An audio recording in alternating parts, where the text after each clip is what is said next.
अस्सलाम वालेकुम दोस्तों, आइनी तरमीम इस वक्त हो रही हैं। इनकी तमाम तर तफसीलात आपके सामने पेश करूंगा, लेकिन उससे पहले आपसे रिक्वेस्ट है कि चैनल को सब्सक्राइब कीजिएगा और बेल आइकन ज़रूर प्रेस कीजिएगा। आइनी तरमीम का जो बहुत ज़्यादा शोर था काफ़ी महीनों से, हर बंदा ही इसी चीज़ पर ही लगा हुआ था जी कि आइनी तरमीम क्या क्या हो रही हैं, इनकी क्या कुछ तफसीलात हैं, जस्टिस मंसूर अली शाह साहब चीफ जस्टिस ऑफ पाकिस्तान बन पाएंगे या नहीं। सबसे बड़ा सवाल तो बेसिकली यही था।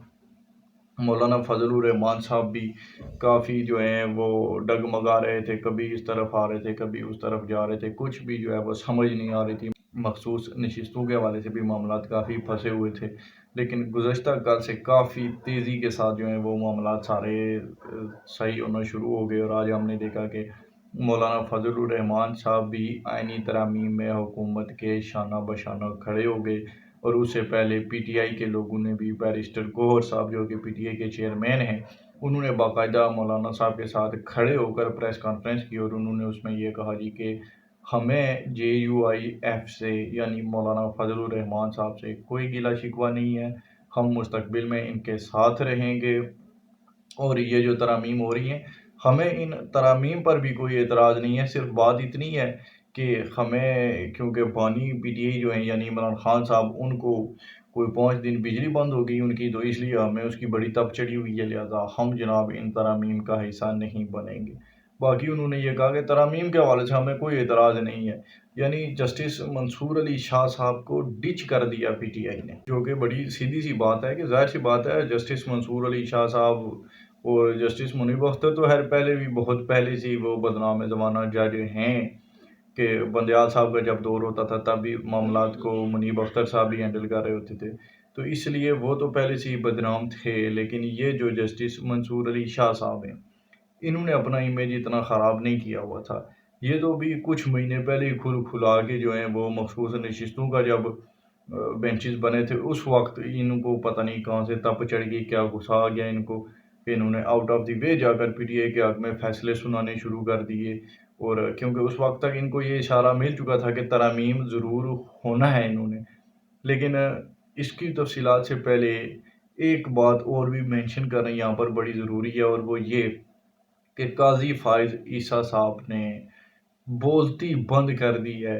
जो हमारे यूट्यूबर्स थे, मतीउल्लाह जान साहब, जनाब असदूर साहब, हसनात मलिक साहब और भी इस तरह के बहुत सारे सहाफ़ी जो कि माजी में काफ़ी क्रेडिबल जर्नलिस्ट समझे जाते थे, और आजकल तो उनकी अहमियत सच्ची बात है कि यूट्यूबर्स से ज़्यादा नहीं रह गई है, क्योंकि सहाफ़त को उन्होंने बहुत पीछे छोड़ दिया हुआ है। तो इन लोगों ने जितना प्रोपेगेंडा किया काजी फायद ईसा साहब के खिलाफ कि जी काजी साहब एक्सटेंशन के लिए ये कर रहे हैं और वो कर रहे हैं, और ये तमाम मामला जितने उन्होंने फैसले काजी फायद ईसा साहब ने जो भी दिए उनसे बड़ा खुल कर इन्होंने इख्तलाफात किए और यही कहते रहे कि काजी फायद ईसा साहब एक्सटेंशन के लिए ये सब करते हैं। वहीं पर हम जैसे नाचीज़ लोग आपको हमेशा ये बताते रहे कि अगर हुकूमत पे हुई तो इन्होंने एक्सटेंशन ज़रूर देनी है, लेकिन काजी फाइज ईसा साहब एक्सटेंशन के लिए तैयार नहीं हैं। उन्होंने वाज़िया तौर पर इनकार कर दिया कि वो एक्सटेंशन नहीं लेंगे। आज आज़म नज़ीर तारड़ साहब ने भी सेनेट के इजलास में ये बात बड़ी खुल कर की है। उन्होंने कहा जी कि पिछले 6 महीनों में 3 मरतबा हुकूमत ने कोशिश की है कि वो काजी फाइज ईसा साहब को एक्सटेंशन के लिए मना लें।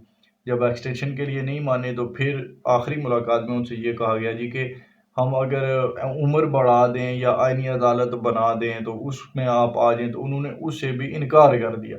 उन्होंने कहा कि जो भी आपको करना है मेरे बाद कीजिए, मैं किसी तौर भी अपने कैरियर को यहाँ से आगे लेकर नहीं जाना चाहता। एक बहुत ही मशहूर इमाम थे, आलिम थे, लोगों ने उनके बारे में ये कहना शुरू किया था जी कि ये बंदा कल को नबूवत का दावा कर देगा, क्योंकि वो बहुत सारे उलमा से जो कि इस्लाम के बड़े क्रेडिबल उस वक्त के उलमा समझे जाते थे, तो उनसे वो इख्तलाफ करते थे, तो लिहाजा उन्होंने उनके लिए ये कहा जी कि ये बंदा जो है ये कल को इमाम ऐलान नबूवत भी करेगा, इसलिए ये इतने इख्तलाफात कर रहा है। उनको जब लोगों ने ये सवाल उनके ऊपर रखा तो उन्होंने जवाब ये दिया कि मैं बग़ैर ऐलान किए मर जाऊँगा, और जब मैं मर जाऊँगा तो इन लोगों को इनका जवाब मिल जाएगा, इनके लिए वही काफ़ी है। तो वो बात हुई हमारे इन यूट्यूबर्स के साथ भी कि इन्होंने प्रोपगेंडा किया काजी फायज ईसा साहब के खिलाफ, और काजी फायज ईसा साहब बिना एक्सटेंशन लिए अब सुप्रीम कोर्ट से जा रहे हैं।